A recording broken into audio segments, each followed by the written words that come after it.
Oily skin किंवा तेलकट त्वचा. त्वचा तेलकट का असते किंवा त्वचा तेलकट का होते? नमस्कार, मी doctor Sai Bhosale, clinical cosmetologist, psychologist and diet consultant. त्वचा तेलकट असण्यामागे अनेक कारणं असतात. एक म्हणजे अनुवंशिकता, त्यानंतर तणाव, तसेच हॉर्मोनल चेंजेस किंवा हॉर्मोनल इम्बॅलन्स, त्यानंतर काही मेडिकेशन्स सुरू असतील तर, तसंच कोमेडोजेनिक कॉस्मेटिक्स किंवा ऑइली मेकअप प्रोडक्ट्स यामुळे त्वचा तेलकट होण्याचे चान्सेस जास्त असतात. तुमची त्वचा तेलकट आहे हे कसे ओळखावे? तर त्वचेवर तुमचे स्किन पोर्स ओपन दिसतात, त्यानंतर एक प्रकारचा तेलकटपणा किंवा एक चमकदारपणा तुमच्या स्किनवर असतो.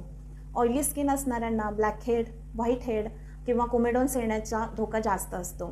काही गंभीर समस्यामध्ये गंभीर प्रकारामध्ये स्किनवर ॲक्ने रोजेसिया किंवा ॲक्ने वल्गरिस किंवा सिस्टिक ॲक्ने येण्याचा जास्त संभव असतो. चेहऱ्यासोबतच मान, गळा, पाठ, खांदे आणि छाती यावर पिंपल्स किंवा कोमेडॉन्स येतात. तर ऑइली स्किनसाठी एक स्किन केअर रुटीन म्हणून आपण foaming oil control foaming face wash वापरावा, जो सॅलिसिलिक ॲसिड बेस असावा.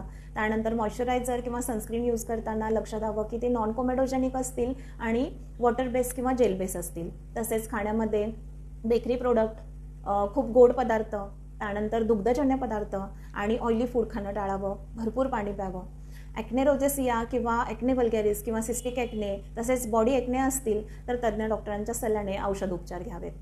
एक बेसिक स्किन केअर रुटीन म्हणून ऑइल कंट्रोल फेस वॉशेसचे काही नाव मी सजेस्ट करीन.